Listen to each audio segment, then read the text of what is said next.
శరీరం జర్జరీభూతం అయిపోతుందిగా, తల ముగ్గుబుట్టు అయిపోతుందిగా, నవనాడులు కృంగిపోతాయిగా, గడగడలాడిపోతుందిగా శరీరం. అప్పుడు ఇంకా చావకుండా కూర్చుని ఏమిటి ప్రయోజనం? ఎన్నాళ్ళు సింహాసనానికి తాను అలా కాపలా? వారసులు లేరు, పరిపాలన మాత్రం సాగుతుంటుంది. అటువంటి ఒడిలిపోయినటువంటి బుట్టలో ఎన్నాళ్ళు ఉంటాను? విడిచిపెట్టేయాలిగా.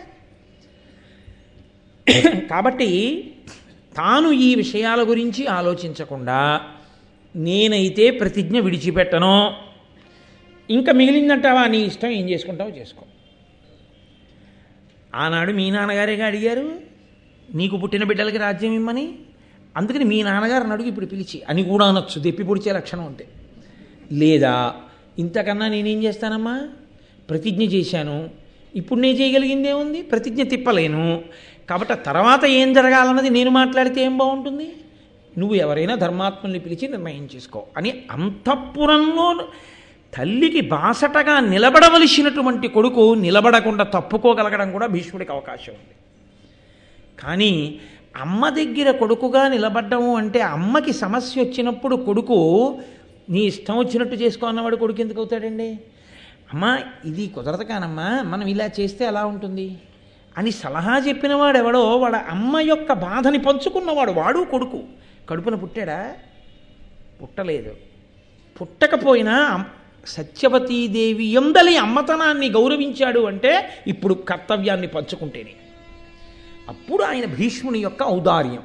ఇప్పుడు సత్యవతీదేవి యొక్క శీలవైభవం, భీష్ముని యొక్క శీలవైభవం, అగ్ని బంగారానికి పుటం పెట్టినట్టు వచ్చినటువంటి ఈ విపత్కర సమయంలో వాళ్ళిద్దరూ ధర్మాన్నే ఎలా పట్టుకుంటారు? ఎవరైనా జారుతారా ధర్మం మించి?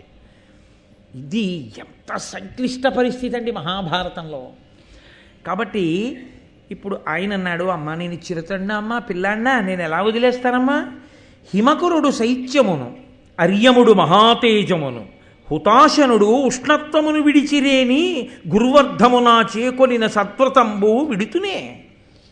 అమ్మ ఒకవేళ చంద్రుడు చల్లతనాన్ని వదిలిపెట్టేసేయచ్చుగాక, సూర్యుడు తన యొక్క మహా తేజస్సుని విడిచిపెట్టేయచ్చుగాక, అగ్నిహోత్రుడు తన వేడిని విడిచిపెట్టచ్చుగాక అన్న మాటని మాత్రం భీష్ముడు విడిచిపెట్టడమ్మా. కాబట్టి నేను ఒక మాట అంటే ఆ మాట నుంచి తిరుగుడు పడడం అన్నది లేదు. కాబట్టి నేను నా శపథాన్ని మార్చుకోవడము అనేటటువంటి పరిస్థితి లేదు. కాబట్టి సమస్యకి ఉన్నటువంటి రెండు పరిష్కారములలో ఒక పరిష్కారం వైపు తలుపులు మూసేశాడు భీష్ముడు. తాను వివాహము చేసుకొనడు, తను సింహాసనం మీద కూర్చొనడు.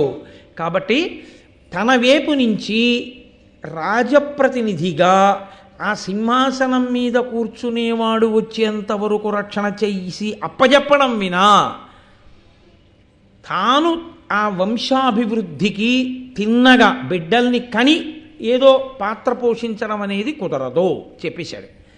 ఇక మిగిలిన అవకాశం ఏముంది? అంబిక అంబాలిక ఉన్నారు, వాళ్ళకి భర్తలు లేరు. అటువైపు నుంచి ఏమైనా అవకాశం ఉంటుందా? లోకము కాదు అక్కడ ప్రశ్న, ధర్మమునకు అతిక్రమణ కాకూడదు.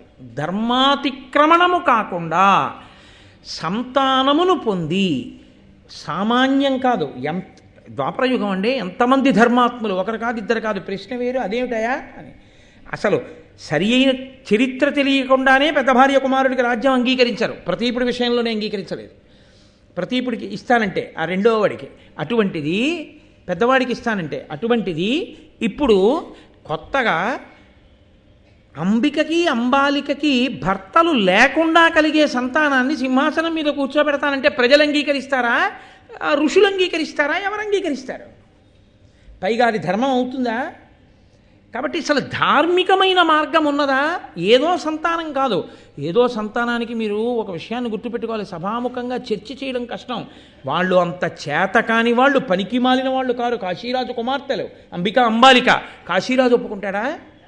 లోకం ఒప్పుకుంటుందా? చంద్రవంశంలో ఇంకింతకన్నా అప్రతిష్ఠ ఉంటుందా? సింహాసనాన్ని వదిలిపెట్టేయడం మంచిది, ఓ ఏనుక్కి పూలదండిచ్చి ఎవరి మెడలోనో వేయమండం మంచిది తప్ప ఇంత నీచమైన పని భీష్ముడు ఉండగా ధర్మాత్ముడు జరుగుతుందా? కాబట్టి ధార్మిక మార్గం ఏమైనా ఉందా అసలు సంతానం పొందడానికి? ఇప్పుడు ఇది ధర్మమెరిగిన వాడవు అని ఆవిడ చెప్పింది. నువ్వు కూర్చో అంది. కూర్చోను అని ఊరుకోవడం కాదు, తల్లి సమస్యకి పరిష్కారం చెప్పాలి భీష్ముడు ఇప్పుడు. కాబట్టి మాట్లాడాడు, లేకపోతే ఆయన మాట్లాడలేడు. కాబట్టి ఇప్పుడు ఆయన ఒక ప్రతిపాదనను ఒకదాన్ని తీసుకొచ్చి ఆయన అన్నాడు, పితృవధ జాత కోప పరిపీడితుడై జమదగ్ని సూనుడు ఉద్ధతబలు హైహయున్ సమదర్పితు చంపి అశేష దారుణీపతుల వధించే గర్భగత బాలురనాదిగా అట్టి చోటత చతులకు తొల్లి ధర్మవిధి సంతతి నిల్పరే భూసురోత్తముల్. ఈవిడ అంది కదూ, నీకు లోకంలో ఉన్నటువంటి క్షత్రియుల వంశముల యొక్క చరిత్రలన్నీ తెలుసు, కాబట్టి నీకు ధర్మం తెలుసు, ఏ వంశం ఎలా నిలబడిందో తెలుసు, కాబట్టి నువ్వు చెప్పు భీష్మ అంది కదూ. అమ్మ, అందుకు చెప్తున్నాను. ఒకప్పుడు పరశురాముడు తన తండ్రిని ఒక క్షత్రియుడు సంహరించాడు అని కోపం పట్టుకుని క్షత్రియుడన్నవాడు భూమి మీద ఉండకుండా చేస్తాను అని ప్రతిజ్ఞ చేసి క్షత్రియుడంటే రాజ్య పరిపాలన చేసే రాజులు ఉండకుండా చేస్తానని గండ్రగొడ్డలిని చేత పట్టుకుని 21 పర్యాయములు భూమండలమంతా తిరిగి రాజన్నవాణ్ణల్లా చంపేశాడు. రాజుని చంపడం కాదు, రాజుల యొక్క అంకురములు ఉండకూడదని రాణుల గర్భములలో ఉన్న పిల్లల్ని కూడా చంపేశాడు. మొత్తం వంశాలు ఆగిపోయాయి. ఇక రాజులేరి, క్షేత్రములు ఉన్నాయి, బీజములు లేవు, కాబట్టి వంశాలు ఆగిపోయాయి. అప్పుడు ఏం జరిగిందో తెలుసా అమ్మా? ఒక గొప్ప ధార్మికమైనటువంటి పెద్దలు అంగీకరించి, ఋషులు అంగీకరించినటువంటి పద్ధతి ఒకటి నడిచింది. దాన్ని నియోగ పద్ధతి అంటారు. నియోగించుట అని. నియోగ పద్ధతి అంటే నేను ఏదో ఒక కులంలోనే ఒక శాఖ గురించి నేను మాట్లాడటలేదు. నియోగించుట అని. ఆయన మహాధర్మతత్పరుడై వేదాంగములు చదువుకున్నవాడై కామమునందు కించిత్ కూడా అనురక్తి లేనటువంటి వాడు లోక ప్రయోజనము కొరకు, సనాతన ధర్మము నిలబడడం కొరకు, ప్రజలకి ఇబ్బంది రాకుండా కాపాడడం కొరకు, నెలకి 3 వానలలో 1 వాన పడడం కొరకు, మళ్ళీ రాజుల యొక్క వంశములు పరిఢవిల్లి రాజ్య పరిపాలన కొనసాగుట కొరకు తన తేజస్సుని దానం చెయ్యడానికి అంగీకరిస్తే ఆయన తన యొక్క వీర్యమును ఆ స్త్రీ యందు నిక్షేపించవచ్చు. నిక్షేపిస్తే కలిగినటువంటి సంతానం ఏది ఉంటుందో ఆ సంతానము సింహాసనం మీద కూర్చుంటుంది. ఆంధ్రభారత అంతర్గతము కాదు, కానీ ఇది ఎంత సంక్లిష్టముగా ఉంటుందో తెలుసా అండి. అందుకే కలియుగంలో ఈ పద్ధతి లేదు. ఎందుకంటే అసలు అటువంటి స్థితి ఉన్నటువంటి మహాపురుషులు ఉండే అవకాశమే లేదు. కాబట్టి అసలు ఈ నియోగ పద్ధతి అన్నదాన్ని కలియుగమునందు అంగీకరించలేదు, తీసేసింది ధర్మశాస్త్రం. అసలు శ్వేతకేతుడి వృత్తాంతం దగ్గర నుంచే ఒక్క ఉత్తరకురు భూముల యందు తప్ప తీసేశాడు, ఆయనే తీసేశాడు ద్వాపరయుగంలో. కాబట్టి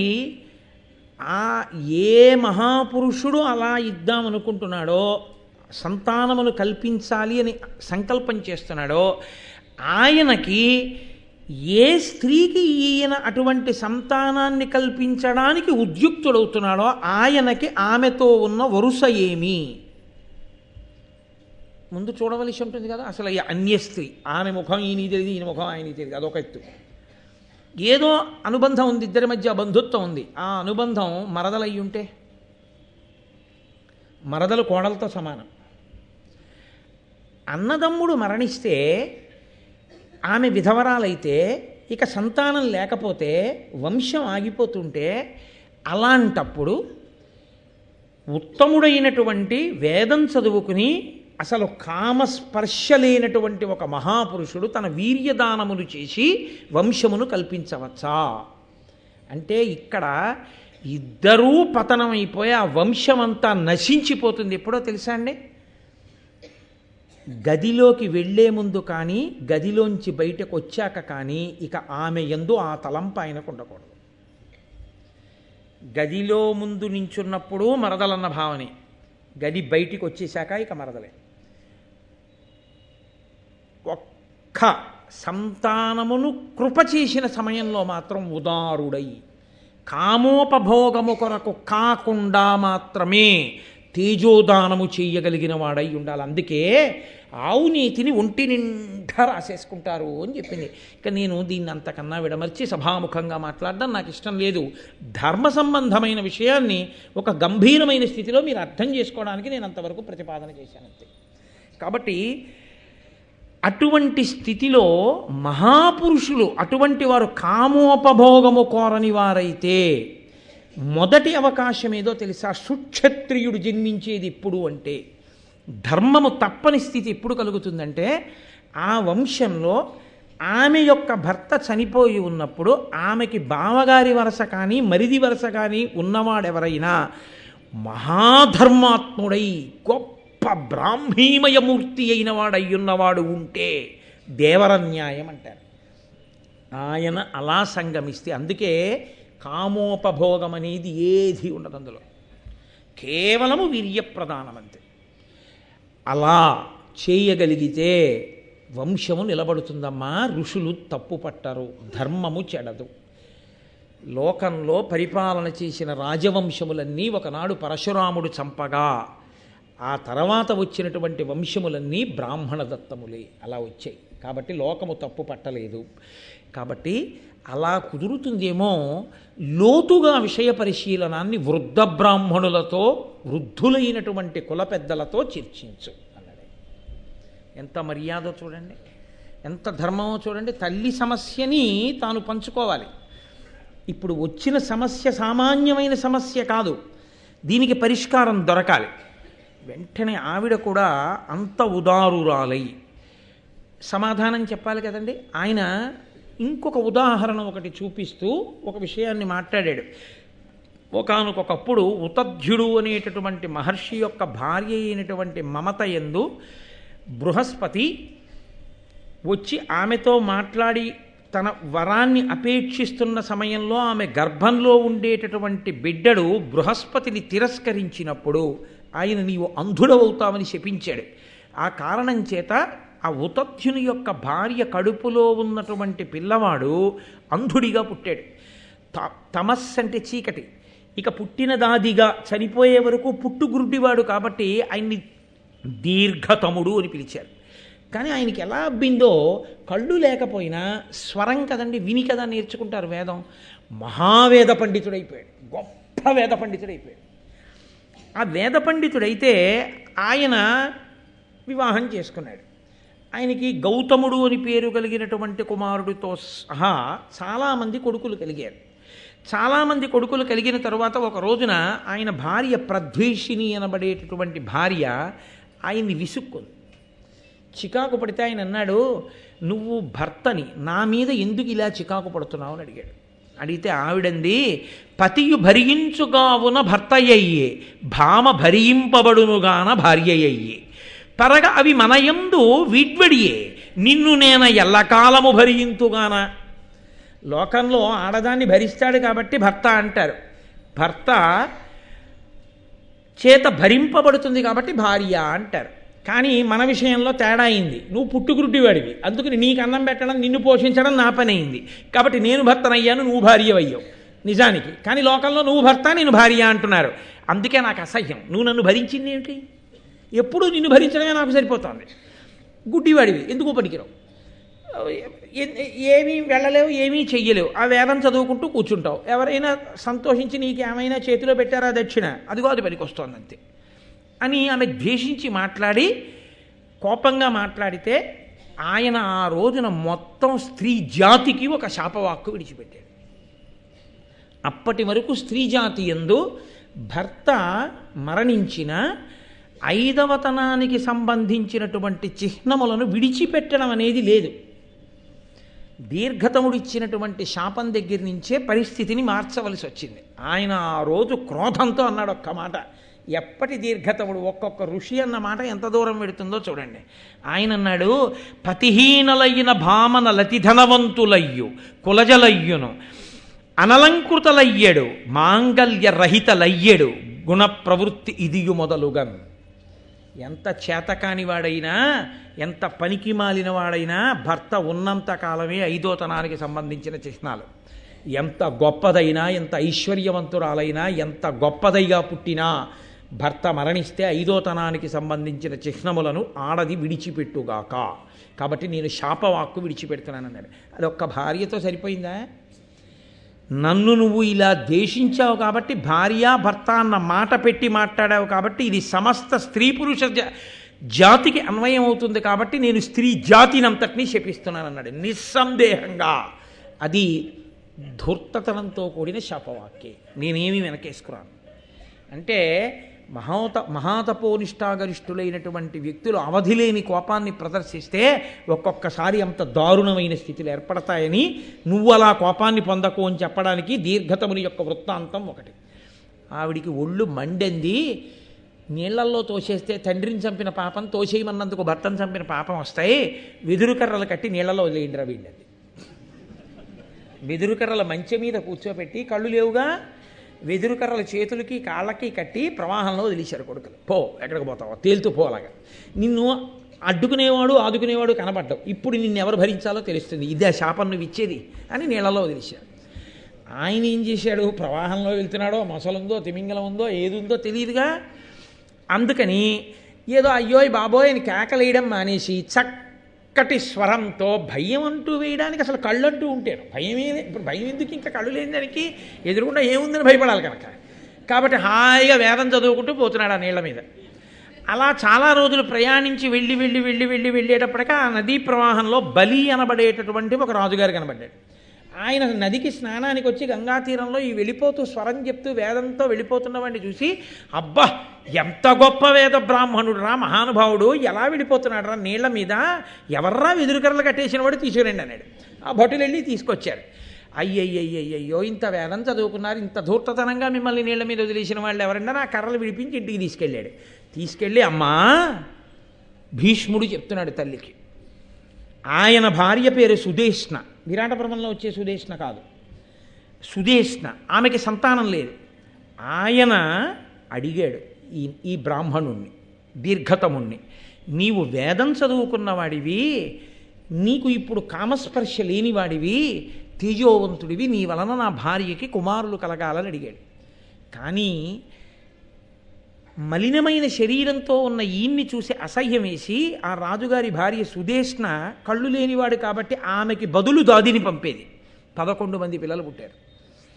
రాజుగారు నాకు 11 మంది సంతానం కలిగారని సంతోషించాడు. కళ్ళు లేకపోయినా వేదం చదువుకున్నవాడు, గొప్ప ఆంతరదృష్టి ఉన్నవాడు, ఇది అంత శక్తి ఉన్నవాడైతేనే ద్వాపర యుగంలో దానికి అనుమతించారు.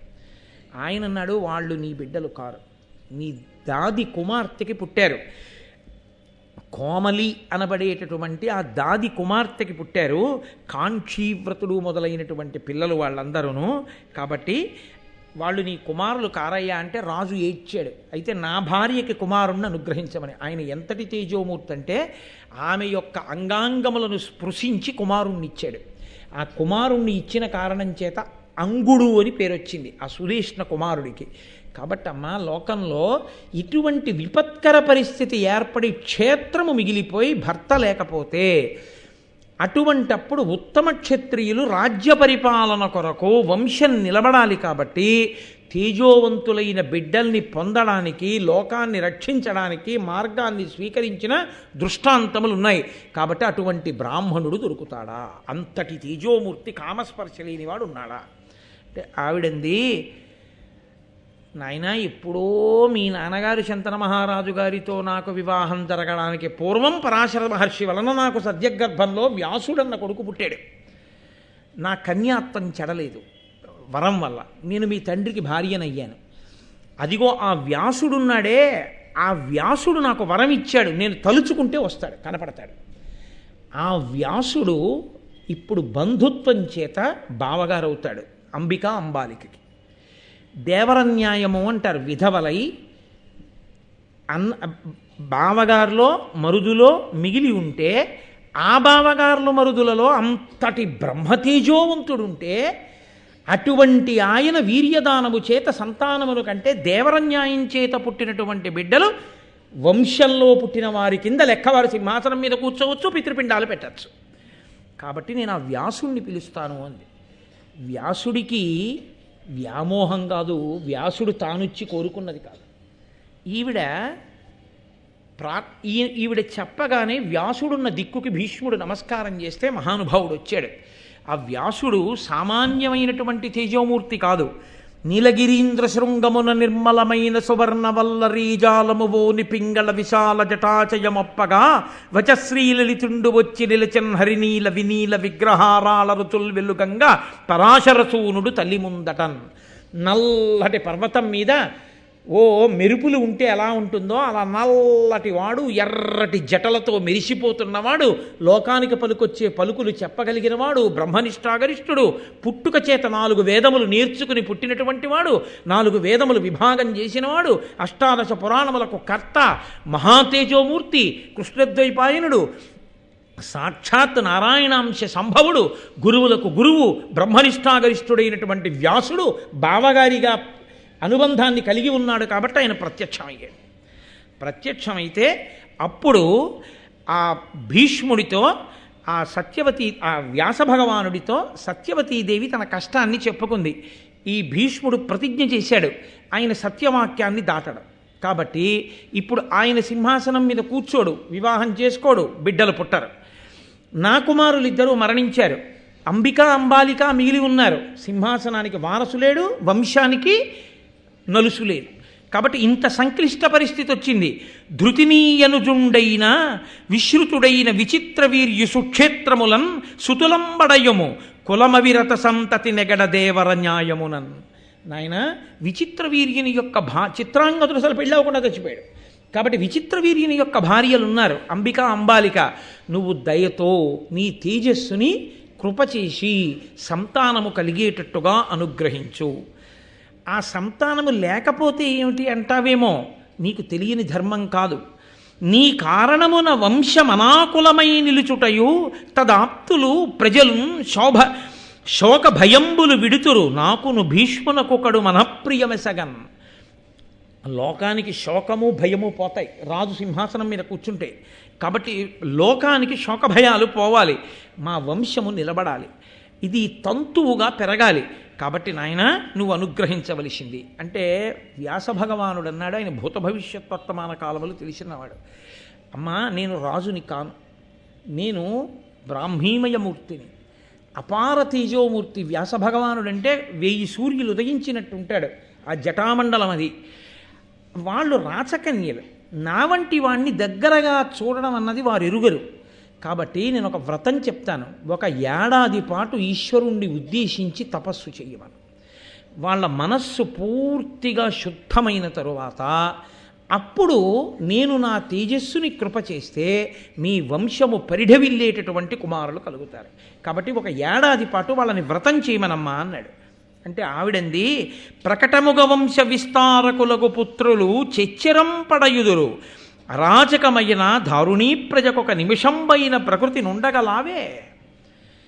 నాయన సంతానము తొందరగా కలగకపోతే భీష్ముడు ఒక్కడే రాజప్రతినిధిగా సింహాసనాన్ని రక్షిస్తూ ఉండిపోయాడు. చాలా కాలం సింహాసనం ఖాళీగా ఉండిపోతే ఏమవుతుందో తెలుసా? అవని అరాచకం పైన అప్పుడు భూప్రజయందు సర్వధర్మవులు తొలంగు, దేవ మునిముఖ్యులు వాయుదురు, ఓలి వృష్టి లేదవు, మరి అర్ఘ్యవుల్ తరగు అందురు కావున కాలయాపనం భవితధమాక్య చేయక నయంబున రాజ్యము నిల్పుమిత్తరిన్.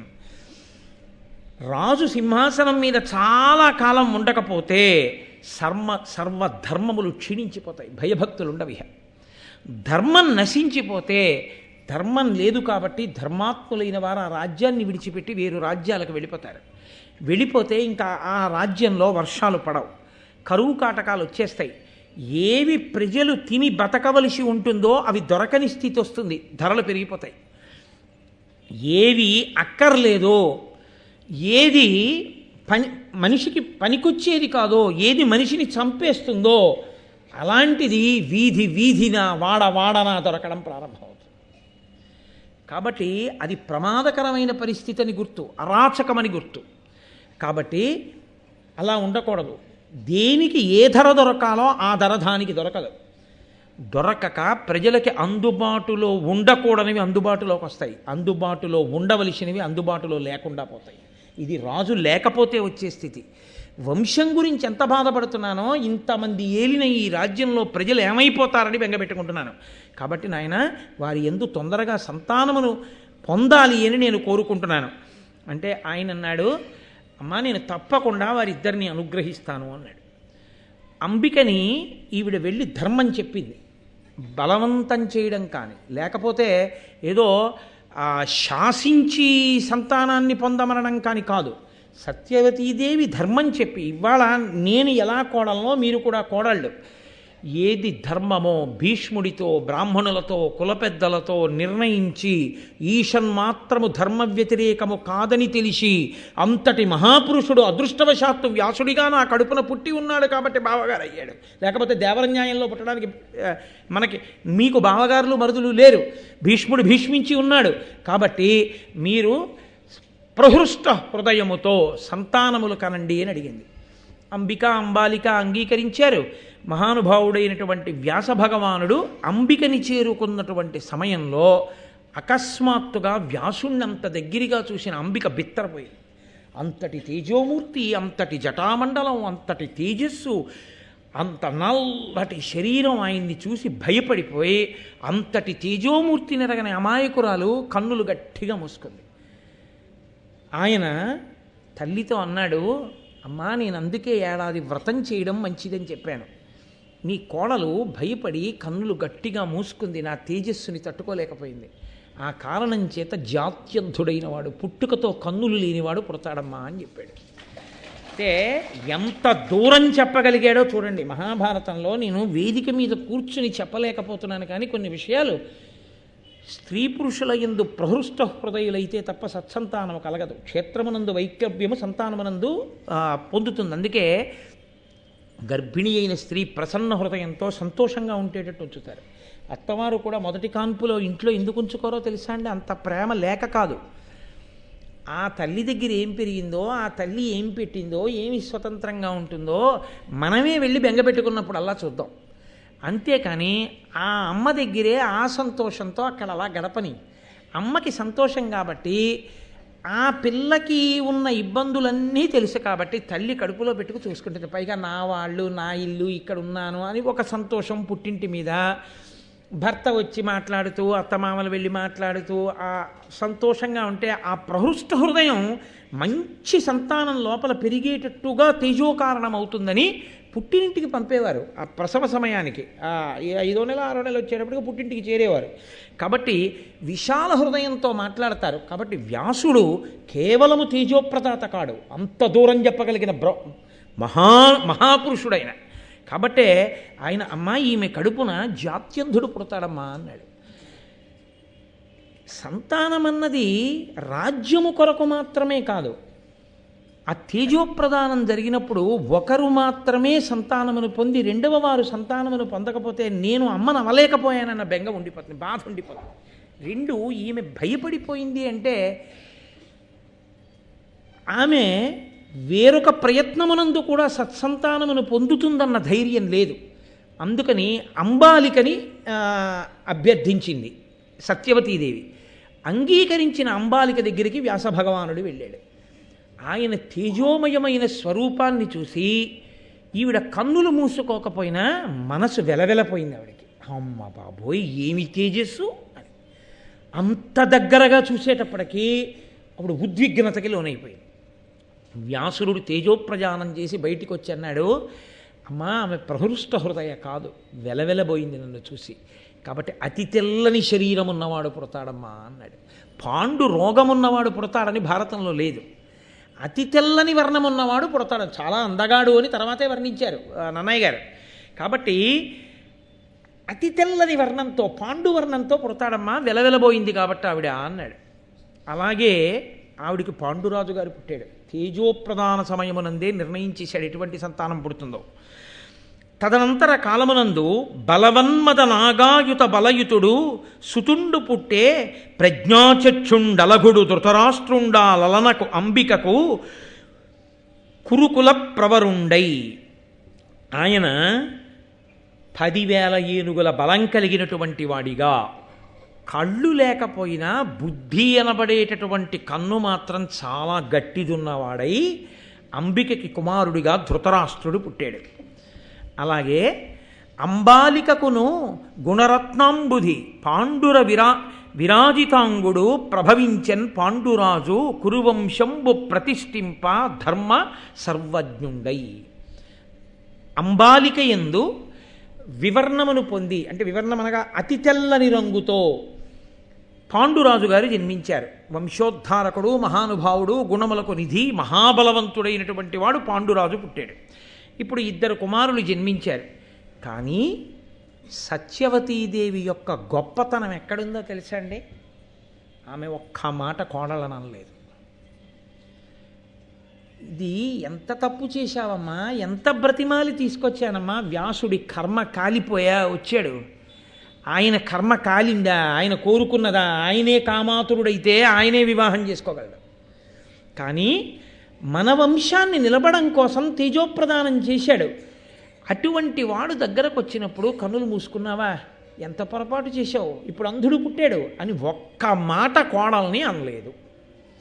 బిడ్డని కడుపులో పెట్టుకున్న తల్లి ఎలా కాపాడుతుందో కోడల్ని అత్తగారు అలా కాపాడవలసి ఉంటుంది. అంతేకాని కోడలి మీద అయిందానికి కాందానికి పెత్తనం వహిద్దాం అనుకున్నది అత్తగారు కాదు. కోడలు అంత పెద్ద పొరపాటు చేసినప్పుడు కూడా ఒక్క మాట అనకుండా కడుపులో పెట్టుకుందే ఆవిడ అత్తగారు. భారతం విన్నప్పుడు సత్యవతీదేవి గురించి తెలుసుకున్నప్పుడు అత్తగారంటే ఎలా ఉండాలో నేర్చుకోవాలి. అది అత్తగారితనం అంటే. కడుపులో పెట్టుకోవడం అత్తగారితనం కానీ బజార్న పారేయడం అత్తగారితనం కాదు.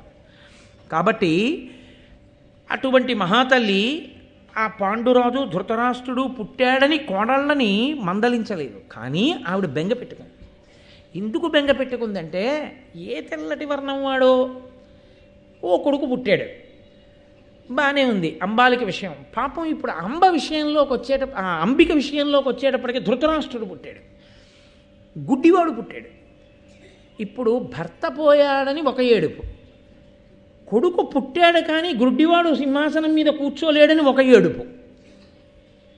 ఇలాంటి కొడుకుని కని అలాంటి భర్తని పొంది అయ్యో నేనే పాడైపోయానని ఈ అంబిక బాధపడుతుందేమో. పెద్ద భార్య యొక్క సంతానం కాబట్టి ఉన్న వాళ్ళలో ఇంకొక కొడుకు తేజోవంతుడు పుడితే ఆ అధికారం ఏదో ఆవిడికే దక్కితే, ఆ తమ్ముడు ఈ అన్నని జాగ్రత్తగా పొదివి పట్టి అయ్యో పాపం అన్నయ్యకి కళ్ళు లేవని రక్షించుకోగలిగిన వాడైతే అంబికకి మనశ్శాంతి కలుగుతుందని ఆలోచించింది సత్యవతి.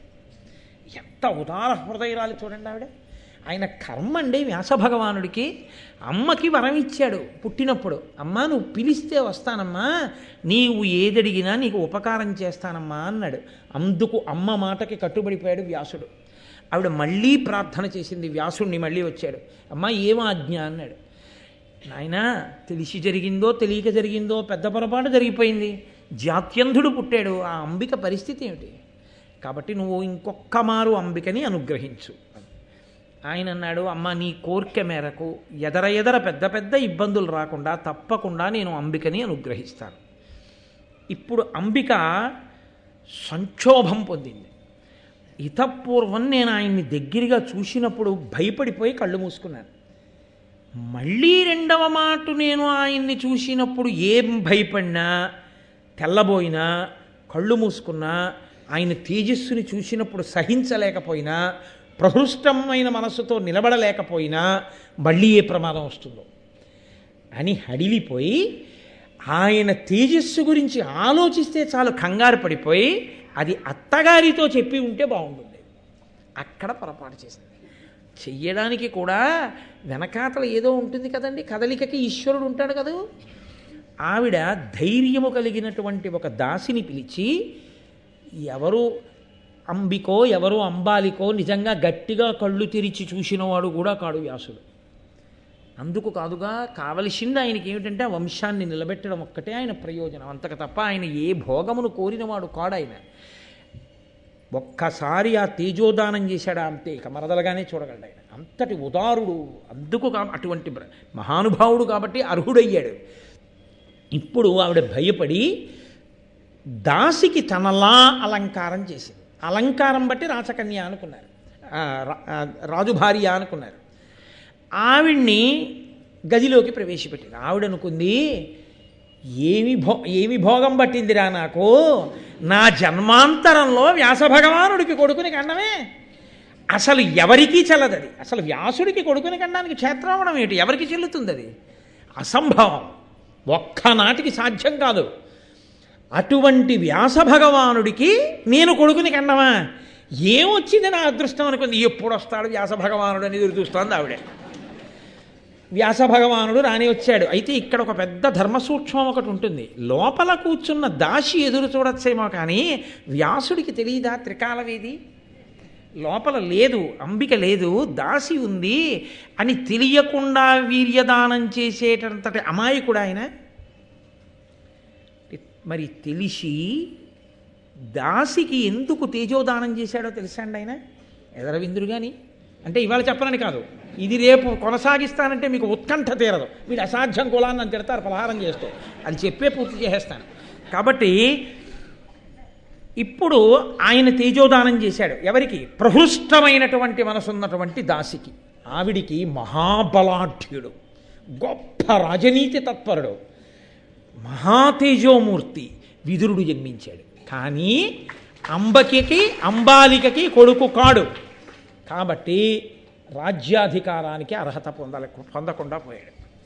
ఎందువల్ల ఇలా జరగవలసి వచ్చింది? దీనికి వెంటనే మళ్ళీ మహానుభావుడు వ్యాసుల వారు మనకు అందిస్తారు. మాండవ్యుడు అని ఒక మహర్షి, ఆయన మహానుభావుడు బ్రహ్మర్షి. అటువంటి వాడు తీర్థయాత్రలు చేసి చేసి చేసి చేసి ఒక రాజ్యంలోకి ప్రవేశించి అక్కడ మౌనవ్రతాన్ని పూనాడు. మౌనవ్రతాన్ని పూలి 2 చేతులు పైకెత్తి తపస్సు చేస్తున్నాడు. చిత్రంగా ఉంటాయి పరమేశ్వరుడు యొక్క నిర్ణయాలు, కదలికలు. ఆ రాజుగారి అంతఃపురంలో దొంగతనం చేసినటువంటి దొంగలు ఆ ధనాన్ని పట్టుకుని పారిపోతూ మాండవ్యుడు తపస్సు చేసిన ప్రదేశం దగ్గరికి వచ్చి ఆయన ఉన్నటువంటి కుటీరంలో పడేశారు. పడేసి దాక్కున్నారు. భటులు తరువుకొచ్చి ఈయన్ని అడిగారు, దొంగలిటి వెళ్ళారా, ఎవరు నువ్వు అని అడిగారు. ఆ చీకట్లో ఆయన మౌనవ్రతంలో ఉన్నాడు, మాట్లాడలేదు. ధనం కనబడింది, దొంగలు కనబడ్డారు. వాళ్ళు ఈయన కూడా దొంగేనని పెడరెక్కలు విరిచి కట్టి రాజు దగ్గరికి తీసుకెళ్లారు. రాజు దొంగల్ని శిక్షించడంతో పాటుగా ఈయనకి శూలారోహణ శిక్ష వేయించాడు. శూలారోహణం అంటే ఒక శూలాన్ని తిరగేసి పాతి పెడతారు. మీకు తేలిగ్గా అర్థమైపోవాలంటే కొబ్బరి బొండాలు ఇచ్చే గుణపాన్ని చూడండి, తిరగేసి పెడతారు. పైకి సూదిగా ఉన్న మొలస్తుంది, కొబ్బరి బొండం ఒలుస్తారు. అలా పెడితే శూలం అంటారు. ఇప్పుడు ఎవడు దోషం చేశాడో ఆ వ్యక్తిని తీసుకెళ్ళి దాని మీద కూర్చోబెడతారు. అతని బరువును బట్టి శూలం లోపలికి దిగిపోవడం మొదలవుతుంది. అది దిగి దిగి దిగి దిగి దిగి తలలోంచి పైకి వచ్చేస్తుంది. అది ఇక నేను ఆ బాధ గురించి ఇప్పుడు కొత్తగా వర్ణించక్కర్లేదు. అది అసలు ఊహిస్తేనే భయం. అటువంటి శూలారోహణం చేయించండి అన్నాడు ఇన్ని మాండవ్య మహర్షిని. తెలియక భటులు తీసుకెళ్ళి ఇన్ని శూలం మీద కూర్చోబెట్టేశారు. కూర్చోబెట్టేస్తే ఆ శూలం దిగిపోవడం ప్రారంభమైంది శరీరంలోకి. ఆయన మహాపురుషులకు మాత్రమే చెల్లుతుందండి, అది సామాన్యులకి చెల్లే విషయం కాదు. ఆయన ఈ శరీర భావము నుండి విస్మృతి పొందాడు. అసలు ఈ శరీరము, దానికి నొప్పి, అందులో శూలం గుచ్చుకుంటోందన్న విషయం నుంచి విస్మృతిని పొంది ఆయన పరమేశ్వరుడి యందు మనసు పెట్టి తపస్సు చేయడం ప్రారంభం చేశాడు. చేస్తే ఎంత చిత్రం జరిగిందంటే, మునివరుడట్లుండియు తన మనమున అతిశాంతుడై సమత్వమును తపమునరించే అనశనుండయ్యును బహుకాలంబు ప్రాణయుక్తుండగుచున్. చాలా కాలం ప్రాణాలతోటే ఉండి తినకుండా తాగకుండా అలాగే దాని మీద శూలం మీద ఉంటే ఆ శూలం దిగుతూ దిగుతూ దిగుతూ దిగుతూ అప్పటికే ఎండి ఏరింపులైపోయిన మనిషి కాబట్టి అది దిగుతూ కంఠం దాకా వచ్చేసింది. ఆయన అలాగే శూలం మీద కూర్చుని తపస్సు చేస్తుంటే ఆయన స్థితిని చూసి ఆశ్చర్యపోయి మిగిలిన ఋషులందరూ ఒక రాత్రి వేళ పక్షుల రూపంలో వచ్చారు. వచ్చి అసలు మహానుభావ, శూలారోహణం చేయిస్తే దేహభ్రాంతి లేకుండా అలా బ్రాహ్మీమయమూర్తిమై ఎలా ఉండగలిగావు? కలియుగంలో భగవాన్ రమణులు లేరండి ఆ స్థితిలో. పాతాళలింగం దగ్గర తపస్సు చేస్తే తొడల కింద తేళ్లు జర్రిలు చేరి కొరికేస్తే మాంసం ముక్కలు ఊడిపోయి నెత్తురు కారి అట్టలు కడితే ఆయన అలాగే తపస్సులో ఉండిపోయారు ధ్యానమునందు. ఎప్పుడో కాదు, కలియుగంలో అరుణాచలంలో భగవాన్ రమణులు అటువంటి తపస్సు చేశారు మహానుభావుడు. చంద్రశేఖర పరమాచార్య స్వామి వారు ఇలా వీపుని ఒక గోడకి ఆంచి సమాధిలోకి వెళ్ళిపోయారు ఒకప్పుడు. వెళ్ళిపోతే ఆ చెదపురుగులు చీమలు ఆయన వీపంతా కొరికేసాయి. కొరికేస్తే ఆయన కొంతసేపటికి బహిర్ముఖులయ్యారు. బహిర్ముఖులైతే అప్పటికే నెత్తుటి చుక్కలు పైకి చిమ్మింది శరీరం. ఆయన ఇలా ఒంగుని శిష్యుల్ని పిలిచి అన్నారు, చెదపురుగులు నా శరీరాన్ని కొరికాయా చూడండి అన్నారు. అంటే వాళ్ళు వచ్చి చూసి, అయ్య బాబోయ్ ఎన్ని చెదపురుగులో అని కొట్టయిపోయారు. ఆయన అన్నారు, కొట్టకండి కొట్టకండి, అలా కొడితే చనిపోవు, అంతటా ఈశ్వరుడు అంతర్బహిష్యత సర్వం వ్యాప్య నారాయణ స్థిత. ఈ బంగారం ముట్టుకోవడానికి ఉపయోగించే శ్రావణం ఉంటుందే, దాని మొనలకి దూదులు కట్టి జాగ్రత్తగా గట్టిగా నొక్కకుండా ఒక్కొక్క చెదపురుగుని తీసి పక్కకి మళ్ళీ గోడ మీద వదిలేయండి అన్నారు. ఈలోగా మిగిలిన చెదపురుగులు కొరికేవా అన్నారు. కొరికితే కొరకనివ్వండి, తప్ప అవి మరణించడానికి వీల్లేదు, ఒక్కొక్క దాన్ని తీసేయండి అన్నారు. అని ఆయన వంగి కూర్చుంటే చెదపురుగులు నెత్తురు చిమ్మెట్టు కొరికేస్తుంటే ఆయన్ని శిష్యులు అలాగే శ్రావణంతో తీశారు చెదపురుగుల్ని. ఆయన వీపంతా కురికేసి పుల్లమయమైపోయింది. సాయంకాలం స్నానం చేసి అనుష్ఠానానికి వెళ్ళిపోయారు. మహాపురుషులే. అందుకే మహాపురుష స్థితిని పొందాలి, కానీ దాన్ని మనం అనుకరిద్దామంటే కుదిరే విషయం కాదు. కాబట్టి ఆయన అలా తపస్సు చేస్తే ఆ ఋషులందరూ పక్షుల రూపంలో వచ్చి అడిగారు. అడిగితే ఆయన అన్నాడు, దానికి బాధపడ్డం ఎందుకయ్యా, ఎరిగి నన్ను అడుగంగనేలా సుఖము దుఃఖంబు ప్రాప్తించు చోట నరుడు తగిలి తన కర్మవశమునదనరుదానకర్తగా అన్యులకు ఏమి కారణంబు. ఏవో చేసిన తప్పులుంటాయి, గత జన్మలలో చేసిన కర్మలు, అవి ఇలా అనుభవించవలసి ఉంటుంది ఈ శరీరం వల్ల. కాబట్టి ఈ శరీరం ఖేదం పొందుతూ ఆ చేసిన పాపం పోతోంది అని ఆయన ఆ ఋషులందరికీ సమాధానం చెప్పాడు. వాళ్ళు ఆశ్చర్యపోయి వెళ్ళిపోయారు. అక్కడ రాత్రివేళ కాబట్టి కొంతమంది భటులు నగర రక్షణార్థం తిరుగుతున్నారు. వాళ్ళు చూసి, అయ్య బాబోయ్ ఇతను చచ్చిపోలేదన్నమాట, తపస్సులో ఉన్నాడు, ఎంతటి మహానుభావుడురా, ఇంతకాలం కూడా శూలానికి తపస్సులో ఉన్నాడా, ఋషులు వస్తే మాట్లాడుతున్నాడా అని పరిగెత్తుకుంటూ వెళ్ళి రాజుకు చెప్పారు. ఆ రాజు, అయ్య బాబోయ్ ఎంత తప్పు అయిపోయింది, నేను మహర్షికి శూలం వేశానా అని గబగబా వచ్చి ఆయన్ని ఉత్తరించమన్నాడు. శూలంలోంచి ఉత్తరించడానికి కుదరదండి, కంఠం పక్కకి వెళ్ళి ఆ శూలం పైకి పొడుస్తోంది. కాబట్టి ఇప్పుడు శూలాన్ని బయటికి లాగడం కుదరదు, శూలం నుంచి ఇన్ని పైకి లాగడం కుదరదు, ఇబ్బంది వస్తుంది. అందుకని శూలం మొదలు వరకు కోసేయమన్నారు. ఆ శూలం మొదటి వరకు కోసేస్తే ఆయన కంఠం దగ్గర నుంచి ఆ శూలం కొయ్యడంలో ఇలా మొన పైకొచ్చింది. ఇలా పైకొచ్చి ఉండిపోతే ఆయనని ఆణిమాండవ్యుడు అని పిలిచారు. శూలం శరీరంలో ఉండిపోయింది కాబట్టి ఆయన తన తపశ్శక్తితో అన్ని లోకాలకి వెళ్ళాడు. వెళ్ళి ఏ తప్పు చేస్తే గత జన్మలలో ఇంత పెద్ద శిక్ష పడింది తెలుసుకోవాలనుకున్నాడు. చిత్రగుప్తుడు రాస్తూ ఉంటాడుగా, యమలోకానికి వెళ్ళి యమధర్మరాజు గారిని అడిగాడు, ఏం తప్పు చేశానయ్యా గత జన్మలలో, నేను ఏ తప్పు చేస్తే నాకు ఇంత పెద్ద శిక్ష పడింది చెప్పు అని అడిగాడు. ఆయన చిట్టా తీసి అన్నాడు, మీరు గత జన్మలో చిన్నపిల్లవాడిగా ఉన్నప్పుడు తూనీగల్ని పట్టుకుని, ఆ తూనీగలు రెక్కలు పట్టుకుంటూ ఉంటారు, పట్టుకుని వాటి పృష్ఠభాగముల యందు సూదులు గుచ్చుతూ ఉండేవారు, తెలిసో తెలియకో పిల్లవాడిగా. ఆ చేసిన పాపం పోవాలి కాబట్టి మీకు శూలారోహణం పడింది ఈ జన్మలో. ఏ జన్మలో జీవుడు ఏ పాపం చేసినా ఎప్పుడోప్పుడు అనుభవించక తప్పదు, అందుకని ఇప్పుడు అనుభవించారన్నాడు. అంటే ఆణిమాండవ్యుడు అన్నాడు, నేను తూనీగలని పట్టుకుని సూది గుచ్చానన్నావు కదా, అప్పుడు నా వయసు ఎంత అని అడిగాడు. చిన్నపిల్లాడు మీరు, ఏదో 9 ఏళ్ళో 10 ఏళ్ళో, 14 సంవత్సరముల వయసు వచ్చే లోపలి పర్యంతమో బాలుడు అని పిలుస్తారు. ఈ లోపల తెలియక ఏదైనా పెద్ద తప్పు చేసినా శాస్త్రం దాన్ని చిన్న తప్పుగా తీసుకుంటుంది. ఇప్పటికీ బహుశా బాలనేరస్తులు అని అనడానికి కారణం ఇదేనేమో ప్రాతిపదిక. కాబట్టి అది పరిణతి చెందని వయస్సు, తెలిసి తెలియని వయస్సు, అది ధర్మమా అధర్మమా తెలియని వయస్సు. కానీ ఆ పిల్లల పట్ల ఎవరైనా తప్పు చేస్తే మాత్రం ఘోరమైన పాపంగా వేస్తారు. వాళ్ళది తెలిసి తెలియని వయసు, నీకు తెలుసు, నువ్వెందుకు వాళ్ళకి అపకారం చేయాలి, అందుకని ఎవరైనా చేస్తే ఒప్పుకోరు. పిల్లలు చేస్తే మాత్రం ఆ తప్పుని పెద్ద తప్పుగా శాస్త్రం తీసుకోదు 14 సంవత్సరాలు వచ్చే వరకు. నేను 14 సంవత్సరముల వయసు లోపు చేసిన తప్పుకి ఇంత పెద్ద శిక్ష నువ్వు ఎలా వేశావు, కాబట్టి ఇన్నాళ్ళకి నువ్వు ధర్మం తప్పి శిక్ష వేశావు, అది వేసి నాకేశావు. కాబట్టి ఇప్పుడు నువ్వు చేసిన తప్పుకి నువ్వు శిక్ష అనుభవించాలిగా. ఇంత ధర్మం తెలిసి సింహాసనం మీద కూర్చునే అధికారాన్ని కోల్పోయి 4వ వర్ణమునకు చెందినటువంటి ఒక వనిత గర్భమునందు పుట్టి ఇప్పుడు ఎంత ధర్మం తెలిసున్నవాడువో అప్పుడు అంత ధర్మం తెలిసున్నవాడవై ధర్మం చెప్పడానికి పనికొచ్చేటటువంటి వాడివై సాక్షాత్తు రాజులకు అన్నదమ్ముడవైన తేజస్సు కారణంగా క్షేత్రకారణం చేత దాసీపుత్రుడవై రాజ్యాధికారము లేక మర్త్యలోకమునందు భూలోకమునందు జన్మించదవుగాక అని శపించాడు. ఆ కారణం చేత యమధర్మరాజు గారు విదురుడిగా రావాలి ఒక దాసికి.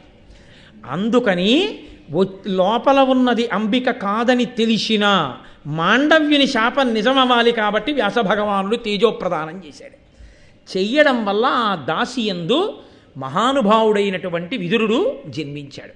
ఆ విదురుడు అందుకే ఎప్పుడూ నీతి చెప్తూ ఉంటాడు ధృతరాష్ట్రుడికి. వరుసకి అన్నదమ్ముడయ్యాడు కానీ ఆయన మాత్రం రాజ్యాధికారాన్ని పొందలేకపోయాడు. ఎందుకంటే రాజుల యొక్క క్షేత్రమనందు జన్మించినవాడు కాదు కాబట్టి అని. ఇంత ధర్మ సంక్లిష్టమైన పరిస్థితిలోంచి ఆ వంశం ఎలా గట్టెక్కిందో, సత్యవతీదేవి ఎంత ఉదారమైన పాత్ర పోషించిందో, కోడళ్ళ దగ్గర అత్తగారిగా ఎంత ధర్మాన్ని పాటించిందో, ఆ కోడళ్ళు ఎంత ధర్మాన్ని పాటించారో ఆ వంశం ఎలా నిలబడిందో, ఆ కారణంగా ధృతరాష్ట్ర పాండురాజు విదురులు ఎలా పుట్టారో ఇవాల్టి రోజున మనం విన్నాం.